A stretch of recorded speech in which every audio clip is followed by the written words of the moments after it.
Hello दोस्तों। और आप लोगों के सामने फिर नया एक वीडियो लेकर हाजिर हो गया हूँ। अभी हम लोग का 3 फेज इंडक्शन मोटर ही चल रहा है।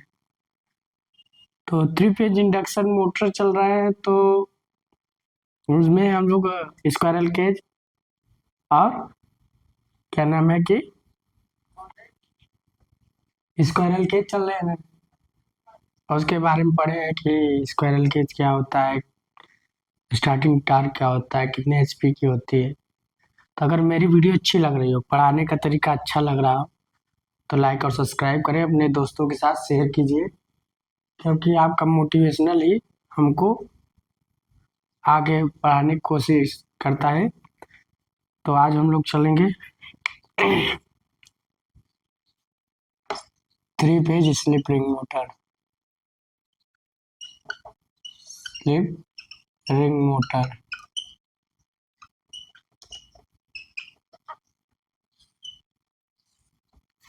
तो बात की जाए slip ring motor. Slip ring motor अगर हम बात करें, देखो ये जो मोटर है, ये बहुत अच्छी मोटर होती है। जहाँ हाई स्टार्टिंग टार्क की आवश्यकता होती है वहाँ प्रयोग करते हैं। इसकी जो कंस्ट्रक्शन होती है डीसी मोटर के समान होती है। इसके स्टेटर में पतले वाइंडिंग की जाती है। और बात किया जाए तो इस जहाँ हाई स्टार्टिंग टार्क की आवश्यकता होती है वहाँ इस मोटर की प्रयोग करते हैं। इसमें स्लिप रिंग होती है जो फास्फर और ब्रांज की बनी होती है। और इसमें स्लिप रिंग में एक्सटर्नल रेजिस्टेंस अगर हम जोड़ दें तो इसका स्टार्टिंग टार्क बढ़ जाता है। तो इसलिए इसका प्रयोग हम लोग स्टार्टिंग टार्क में करते हैं। और स्लिप रिंग मोटर जहाँ हाई स्टार्टिंग टार्क की आवश्यकता होती है वहाँ हम लोग प्रयोग करते हैं। इसका अगर देखा जाए, अरे का एब्सोल्यूट कांस्टेंट स्पीड से गति करती है, इसलिए इसे कांस्टेंट स्पीड मोटर भी कहा जाए तो गलत नहीं होगा। तो पहले इसकी संरचना construction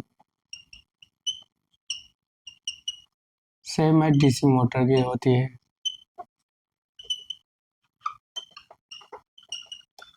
construction same as DC motor. दूसरी बात, इसमें स्लिप रिंग का प्रयोग किया जाता है, स्लिप रिंग। और तीसरा, इसके जो रोटर के वाइंडिंग होते हैं शॉर्ट सर्किट होते हैं। क्या होते हैं? सेकेंडरी वाइंडिंग, रोटर वाइंडिंग जो सेकेंडरी वाइंडिंग होती है शॉर्ट सर्किट होती है। लिखेंगे secondary winding, secondary winding question में rotor winding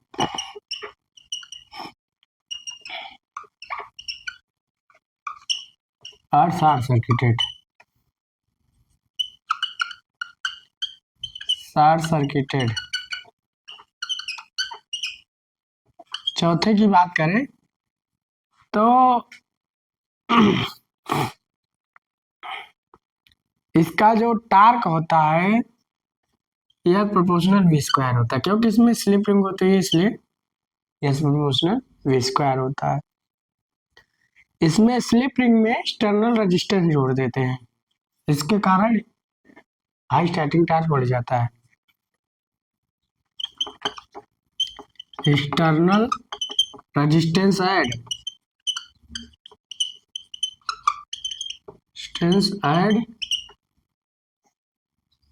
and starting torque increase, starting torque increase.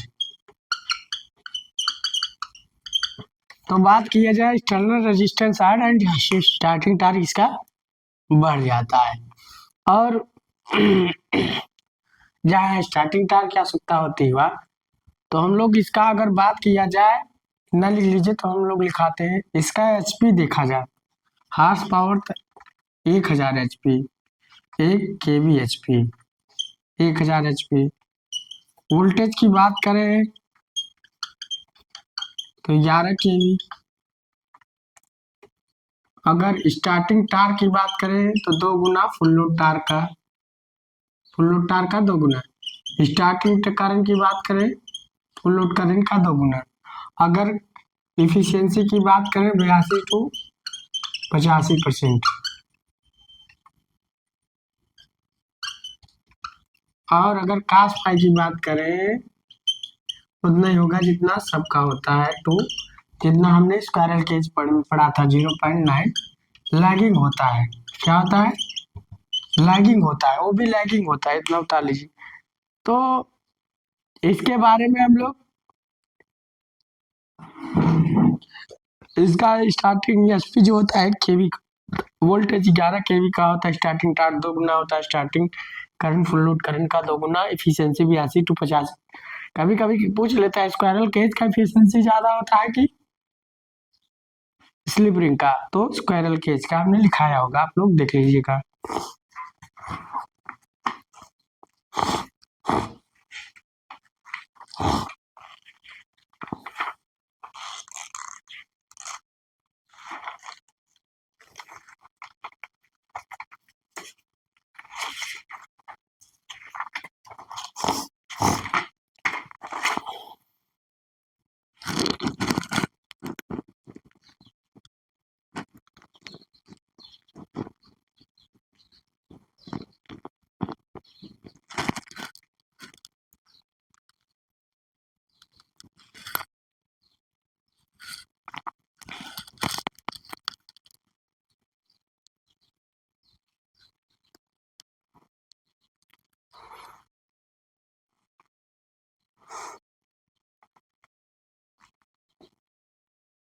तो अगर कहीं पूछ ले, 2-3 पॉइंट इसमें और लिखाना, ऊपर वाला बता लीजिए।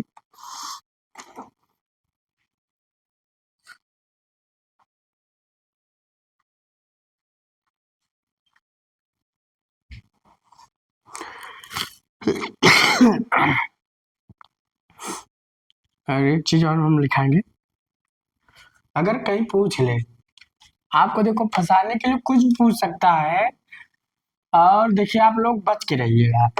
अगर कहीं पूछ ले नो लोड से फुल लोड तक, no load to full load तक इसकी स्पीड क्या रहेगी? नो लोड से फुल लोड तक इसकी स्पीड जो रहेगी कांस्टेंट रहेगी, अप्रोक्सीमेट कांस्टेंट, अप्रोक्सीमेट कांस्टेंट, याद रखिएगा। आंसर देना है अप्रोक्सीमेट कांस्टेंट, कांस्टेंट स्पीड होती है लगभग। अब बात किया जाए, अगर कहीं कह दे, बता लेंगे, अगर क्या कहीं कह दे starting torque very high, starting torque very high, तो इसका फीचर है, जानते रहिएगा, भूलिएगा नहीं। इसलिए इसका यूज हम लोग कहाँ करते हैं? लाइन शाफ्ट में, और कहाँ करेंगे? पंप में, कंप्रेसर में, और प्रीटिंग प्रेस में, प्रिंटिंग प्रेस में, और प्रिंटिंग प्रेस में, आरा मशीन में, आरा मशीन लिख लीजिएगा हिंदी में, आरा मशीन में, स्मोक एग्जॉस्टर में, एग्जॉस्टर में, स्मोक एग्जॉस्टर में, और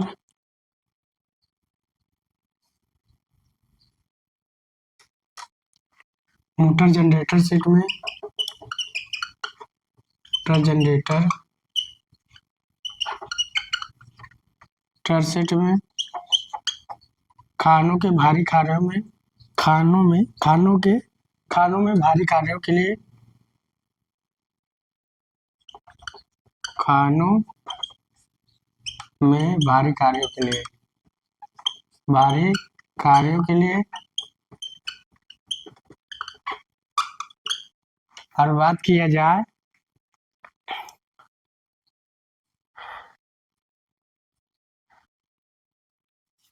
लिफ्ट और क्रेन में, लिफ्ट एंड क्रेन में, और बात किया जाए रोलिंग मिल के सोपानीगत नियंत्रण में, रोलिंग मिल के सोपानीगत नियंत्रण में, पानीगत नियंत्रण में, कोलियर वाइंडिंग के, कोलियर वाइंडिंग के गति नियंत्रण, कोलियर वाइंडिंग के सोपानीगत नियंत्रण में, गति नियंत्रण में,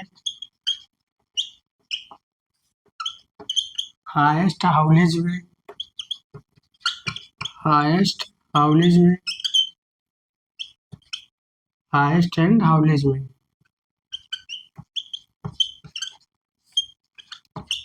हाउलेज में, हाईएस्ट एंड हाउलेज, हाईएस्ट एवं हाउलेज में,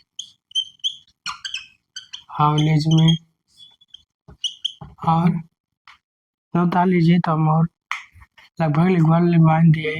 लाइन शाफ्ट में, पंप में, कंप्रेसर में, पीटिंग प्रेस में, आरा मशीन में, स्मोक एग्जॉस्टर में,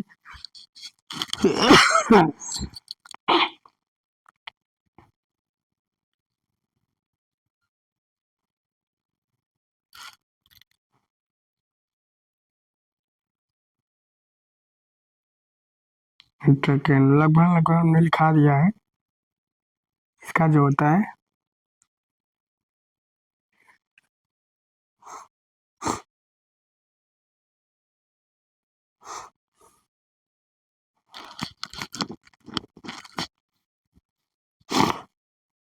तो हर जगह पूछता है, तो आप लोग को अच्छे से लिखना है इसके बारे में।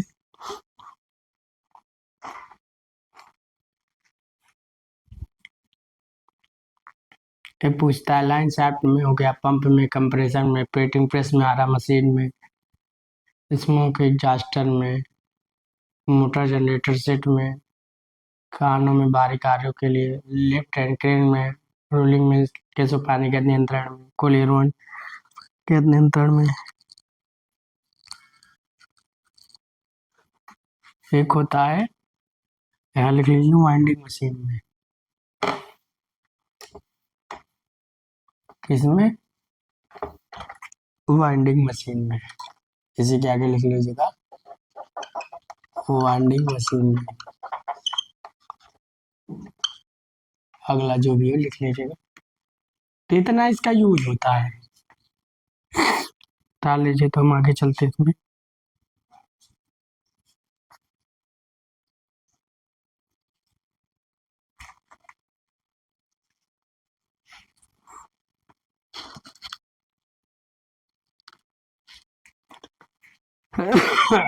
लगभग लगभग उतार लिए होंगे। लाइन शाफ्ट में, पंप में, कंप्रेसर में, पेटिंग प्रेस में, आरा मशीन में, स्मोक एग्जॉस्टर में, मोटर जनरेटर सेट में, खानों में भारी कार्यों के लिए, लिफ्ट और क्रेन में, रोलिंग मिल के सोपानीगत नियंत्रण, कोलियर वाइंडिंग के सोपानीगत नियंत्रण में, हाईएस्ट हाउलेज में और वाइंडिंग मशीन में। अब आगे चलते हैं, हम लोग इसमें उतारते हैं, थोड़ा सा इसका ग्राफ उतारते हैं, या थोड़ा सा इसका रोटर बना दे।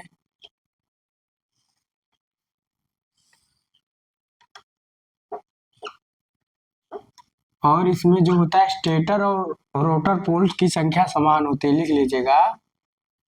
इसमें जो होती है स्टेटर पोल्स, पूछता है stator poles equal to rotor poles बराबर होते हैं। ये चीजें नोट पॉइंट करके लिख लीजिएगा।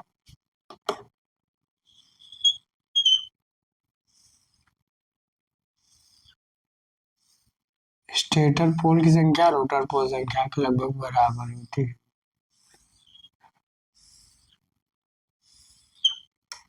ठीक, अब बात किया जाए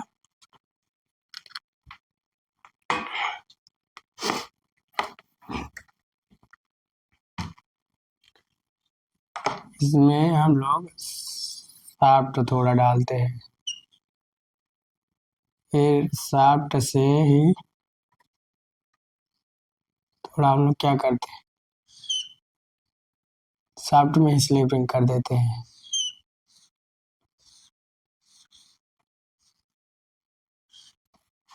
ठीक, हमें हम लोग स्लिपिंग कर देते हैं, जो किसकी बनी होती है, फास्फर ब्रांच की बनी होती है। वह रोटर कंडक्टर कर देते हैं।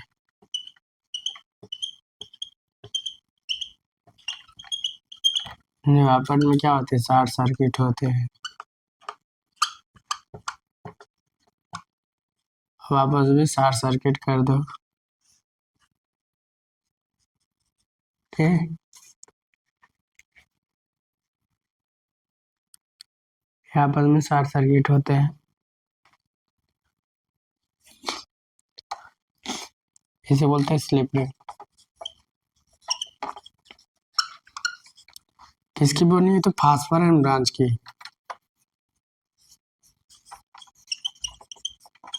Phosphor and branch, branch branch मतलब कैसे, फास्फर एंड ब्रांच की पूछता है किसकी बनी होती है। इधर से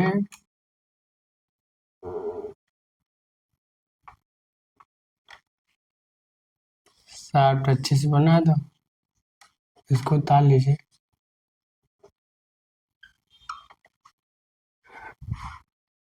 इसको उतार लीजिए आप लोग।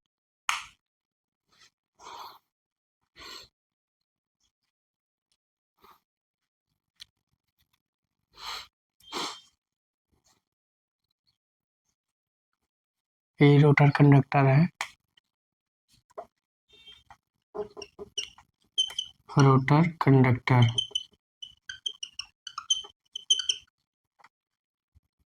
ये रोटर है, टोटल रोटर है, सिलिकॉन स्टील की पत्तियों की बना होता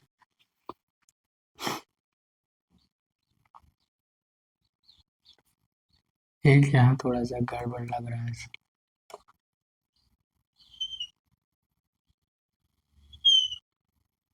अब सही आ गया, उतार लीजिए।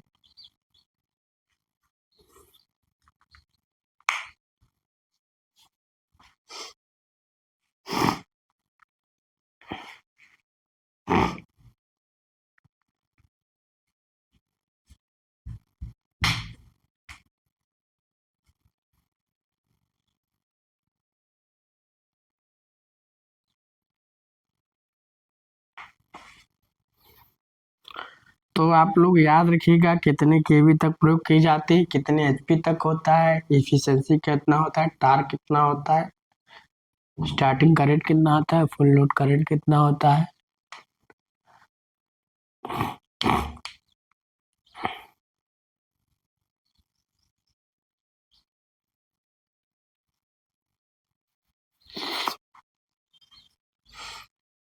इस वीडियो के लास्ट में सारी हम आपके जितने 3 फेज इंडक्शन मोटर है दिखाने का प्रयास करेंगे, मैथ करने की कोशिश करेंगे, पिक्चर सहित डायग्राम सहित कि क्या होता है, कैसे ऐड होता है। ठीक, अब हम लोग आगे चलते हैं, इसको मिटा देते हैं। ताली हो गए।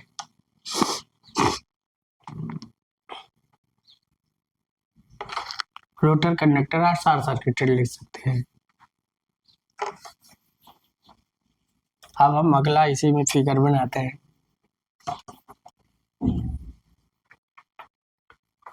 को सबका अलग अलग बनाना पड़ेगा, नहीं तो गड़बड़ हो जाए।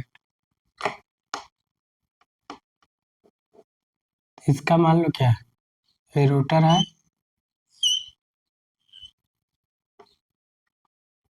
इसके ऊपर कंडक्टर लपेट देते हैं, रोटर कंडक्टर और इसका डायग्राम हम अगर बनाए स्लिप रे,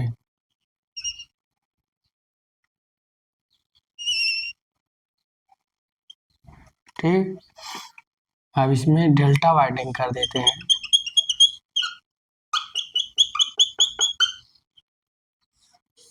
एक चीज याद रख के लिख लीजिएगा नोट पेन करके, स्टार में स्टेटर में डेल्टा वाइंडिंग की जाती है, रोटर में स्टार वाइंडिंग की जाती है। ये चीज याद रखिएगा थ्री फेज इंडक्शन मोटर में।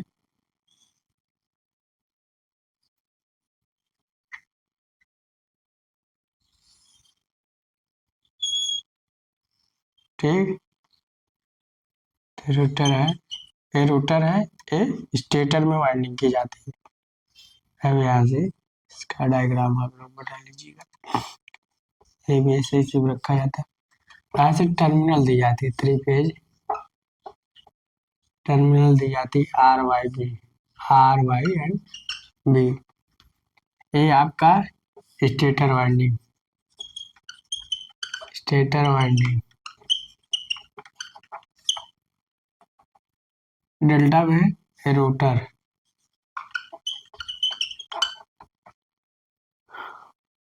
आपका रोटर है घूमने वाला, स्टेटर वाइंडिंग बना लीजिए। थ्री फेज इंडक्शन मोटर है, बहुत ज्यादा तो अच्छा नहीं बना है।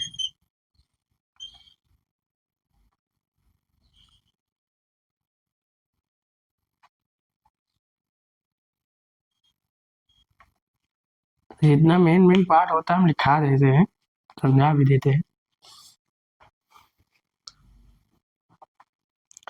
तो याद रखिएगा, एक नोट पॉइंट करके लिख लीजिएगा कि जो इसके स्टेटर में हम लोग डेल्टा वाइंडिंग करते हैं, रोटर में स्टार वाइंडिंग, ये पूछ लेता है, आप लोग लिख लीजिएगा।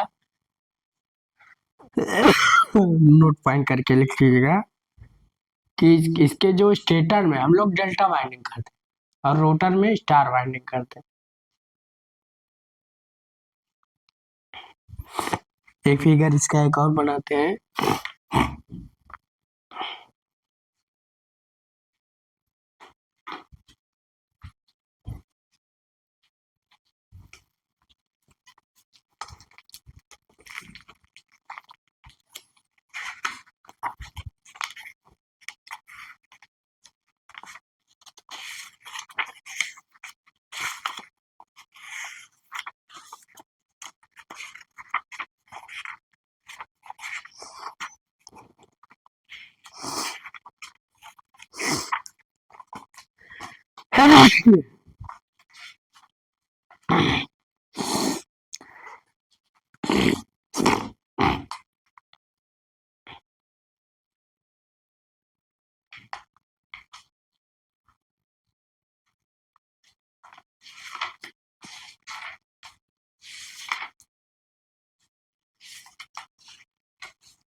एक और हम कंस्ट्रक्शन बनाते हैं, थोड़ा सा बन गई होगी।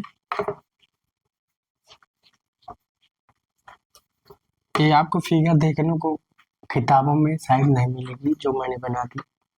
तो दूसरा हम लोग बनाते हैं,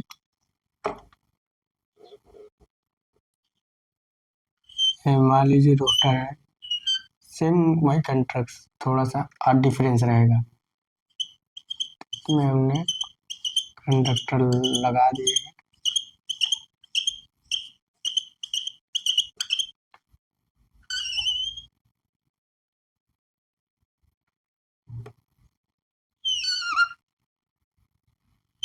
ठीक, अब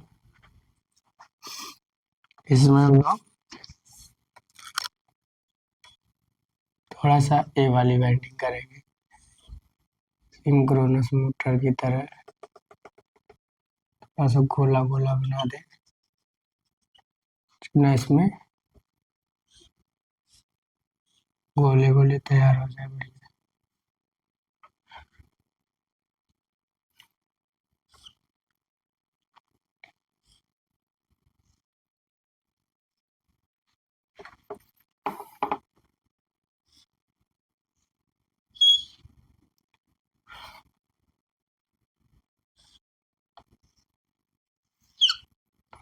आप लोग किस हिसाब से बनाते हो आप पर डिपेंड करता है।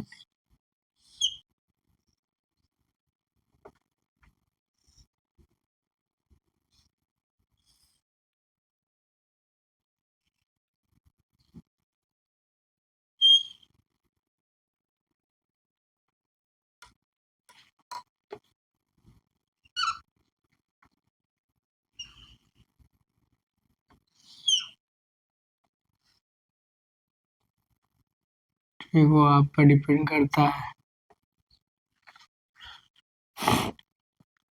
अब इस पर बेस बना सकते हो बड़ा सा, समझाने के लिए। सर वाइंडिंग कर दो स्ट्रेटर में, वाइंडिंग कर सकते हो। थोड़ा सॉफ्ट बना दो, सॉफ्ट जिसको बोलते हैं सॉफ्ट।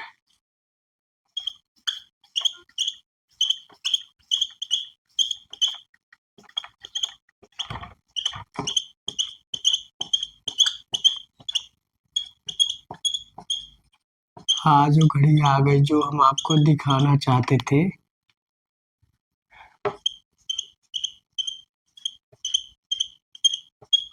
तो ये आपकी सॉफ्ट है, ये आपका रोटर है, ये स्टेटर है। बना लीजिए।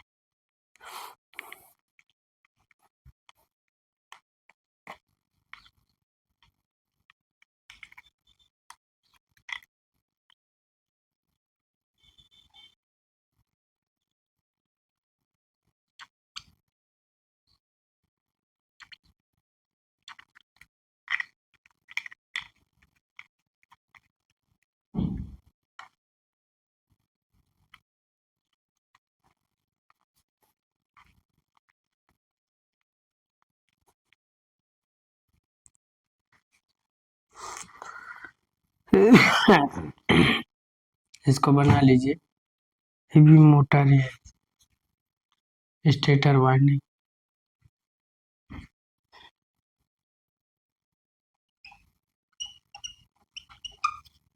स्टेटर है पूरा।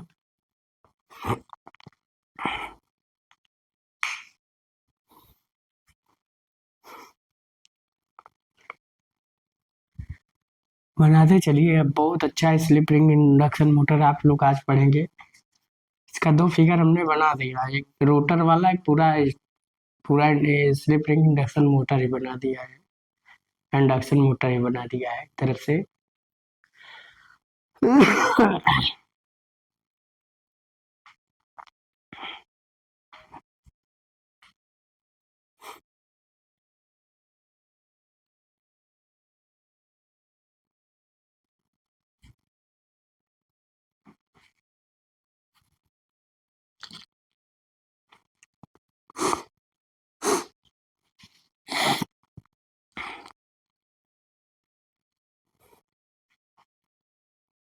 आप लोग देख रहे होंगे किस प्रकार से अलग अलग प्रकार से हमने इंडक्शन मोटर बना रहे हैं,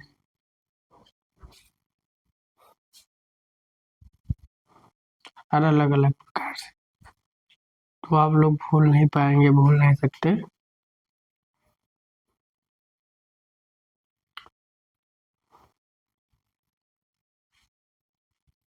अब इसको हम मिटाते हैं, बना ली होंगी लगभग।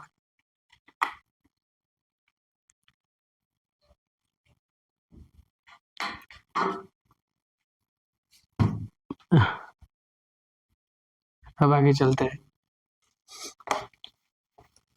इसका थोड़ा ग्राफ बनाते हैं, टार्क एंड स्पीड का ग्राफ बनाते हैं जो पूछता है। आप लोग भूलिएगा नहीं, ये भी चीज भूलिएगा ना, मेरे तरीका पढ़ाने का सबसे अलग होगा।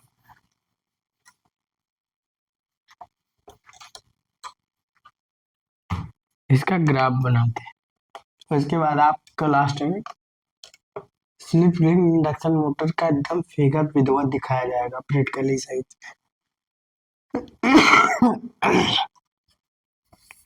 बात किया जाए तो टार्क और स्पीड कैरेक्टरिस्टिक,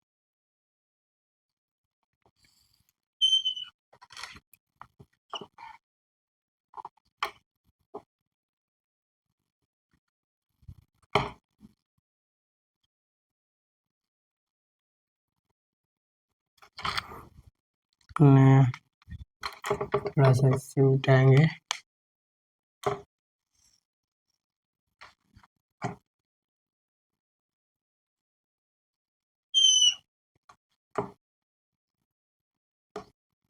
हल्का ज्यादा रहेगा, बहुत ज्यादा नहीं।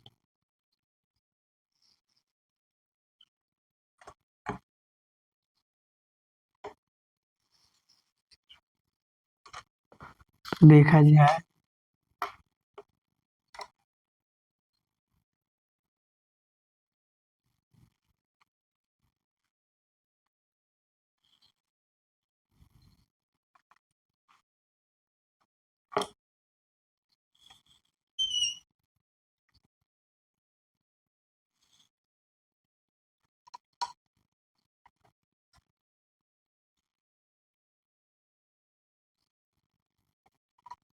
ये आपका टार्क है, ये आपका यहाँ क्या होता है, यहाँ स्टार्टिंग में क्या होता है यार,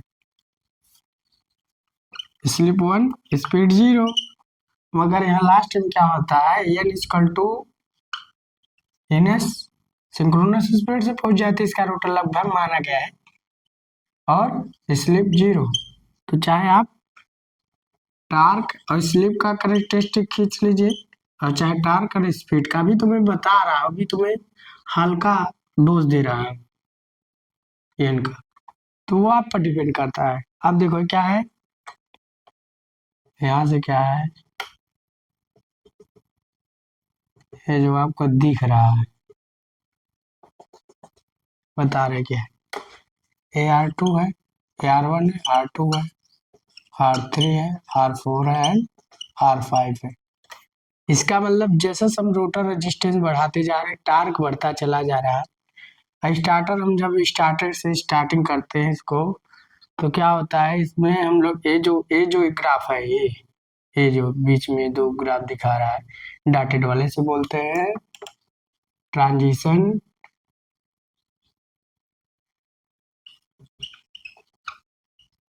transition in speed torque, speed and torque due to variation starter resistance.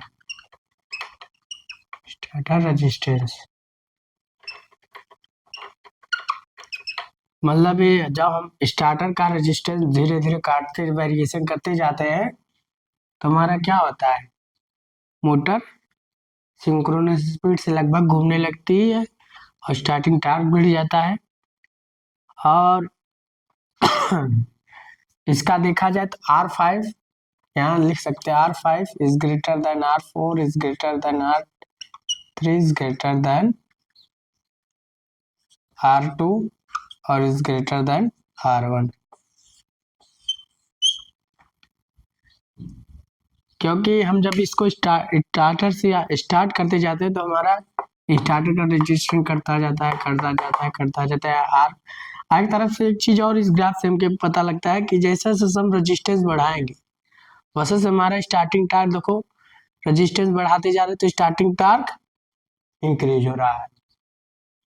तो जो हमारा स्टार्टिंग टार्क होता है और रोटर रेजिस्टेंस के प्रोपोर्शनल होता है। मतलब जैसे जैसे हम रेजिस्टेंस इसमें ऐड करते जाएंगे, वैसे देखो स्टार्टिंग टार्क बढ़ता जा रहा है। समझ गए?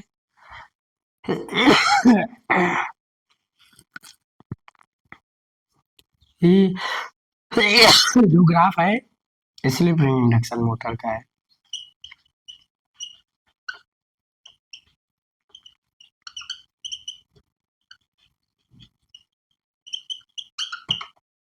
ये जो ग्राफ है आपकी स्लिप रिंग इंडक्शन मोटर का है। अगर यहाँ सिंक्रोनस स्पीड पे पहुंच गई तो यहाँ टार्क 0 हो जाएगा। मतलब T2 प्रोपोर्शनल क्या होता है, I2 proportional phi2 proportional E2 और प्रोपोर्शनल NS माइनस NR। अगर इसके इक्वल पहुंच जाएगा तो ये 0 हो जाएगा, तो टार्क 0 हो जाएगा, जो रोटर पर टार्क लग रहा है 0 हो जाएगा। अगर हमारी जो रोटर का स्पीड है स्टेटर के सिंक्रोनस स्पीड के इक्वल हो जाएगी, तो हमारा इस कंडीशन में टार्क 0 हो जाएगा। ये फार्मूले से तो यहाँ 0 टार्क 0, तो यहाँ स्लिप 0 हो जाएगी।